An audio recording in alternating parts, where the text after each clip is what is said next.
Who wants to be the next to discover how to stop drinking without willpower? Visit stopdrinkingexpert.com and grab your free place on today's coaching session. Hi, this is Craig Beck from stopdrinkingexpert.com and welcome into this short video. I just wanted to jump in today and make a quick one because I'm hearing about the dreaded lockdown 2.0 coming, and I just wanted to make a video because I know that lockdown caused a lot of people with issues with alcohol and people who had gone sober to return to alcohol. So I wanted to make this video because I think it's important that we plan and prepare for what might be coming. Now, the first thing to say is don't believe everything the news tells you. Personally, I think the media have absolutely loved this year. This has been a great year to be a journalist because it's so easy. Such lazy journalism. Just throw panic and fear everywhere. Use sensationalist language like death numbers soaring, and killer virus on the loose and things like this. The language of the media has been disgusting, and they have blood on their hands, if you ask me. Because, they've taken what is a very situation and blown it entirely out of context. And it's caused a crazy amount of mental health problems.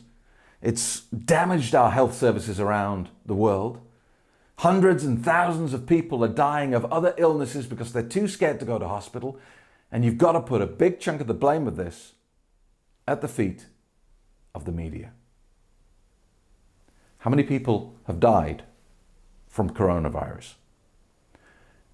Do you ever hear the media going crazy about the 3 million people who die every year from alcohol?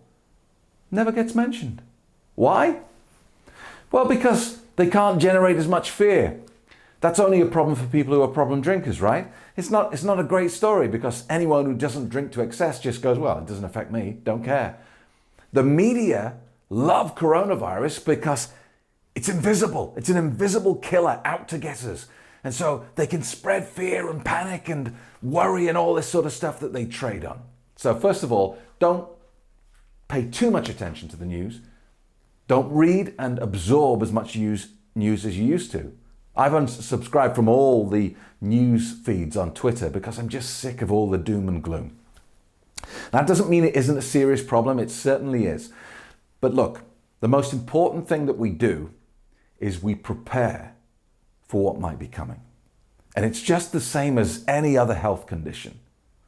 If you were diabetic and you knew that for a month there was going to be no insulin available, there was going to be a worldwide shortage of insulin, you wouldn't just head towards it and go, well, I hope I'll be okay, would you? You'd prepare. You'd stock up on a bit more insulin. You'd make sure that that month that you ate extremely carefully. You'd know exactly what you were doing. You wouldn't take any risks. You'd plan where you were going and all this sort of stuff. Yeah. And that's what we're doing. If we have an issue with alcohol and we know that we've got a huge trigger approaching, then we plan for it and we know how we're going to deal with it. And this doesn't just apply to COVID-19. If you're struggling with your drinking and you're just newly sober, you've got to plan for a while until this kind of becomes your new normal life. If you've got a vacation coming up and you're going to stay in, remember vacations? We did those last year. You've got a vacation coming up and you're going to an all-inclusive hotel for 2 weeks. You better have a plan because you're going to bet your bottom dollar as soon as you get there, they're going to try and give you free alcohol. How are you going to deal with that? What's your plan? Christmas is coming up, Thanksgiving coming up. How are you going to deal with these moments? And coronavirus is no different. You need a plan for when lockdown happens, if it happens, just so you're ready to go. So think about the situation you're going to be in. You're going to be in your home with nothing to do. You're going to be a little bit bored. You're going to be a little bit depressed and a bit worried. Think about your triggers and try and negate as many of them as possible. Have things to do inside. Speak to your family and tell them what you're worried about. At boot camp, I always tell people there are ways to tell people about your drinking problem, and it's different depending on the type of person you're telling. You know, if you're telling one of your drinking buddies, it's different than if you're telling your husband or your wife that you've quit drinking and your reasons for doing so. You may need to have that conversation again as lockdown approaches. And you may need to sit down with those who love you and say, look, lockdown's going to be difficult for me. I want you to help me stay away from alcohol by doing this. And it will be specific to you. It could be, can we not have any alcohol in the house at all? Just during lockdown. I don't mind if you bring it back in afterwards for your consumption, but during lockdown, can we have an alcohol-free house? Seems reasonable, right? And you might want to say things to people like, look, if you see me drinking, no matter what I say, no matter how I justify it, know that I'm in a very bad place and please help me get out of it. Make sure that you have things in the apartment, in the house, that can keep you occupied, that keep your brain distracted. If you're a puzzles person, then make sure you're stocked up and ready to go with those. If you're a video game person, then buy a set of new games and get them installed on your console and save them for when you really need them. And so on and so on. Preparation is the key, because you know what it feels like. Nobody was prepared in March. It seemed unbelievable that we wouldn't be allowed to leave our homes. So start thinking about it now. Hopefully, we won't need it, because I'm hearing rumors that the vaccine is a lot closer than anyone thinks. But that's for another day. What we're talking about here is being prepared, being ready for it, so that you are strong and ready to stand up against the evil clown.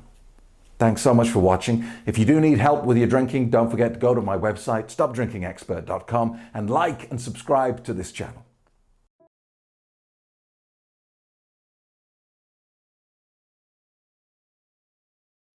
And it's the only drug on planet Earth that when you get a problem with it, they blame you and not the drug.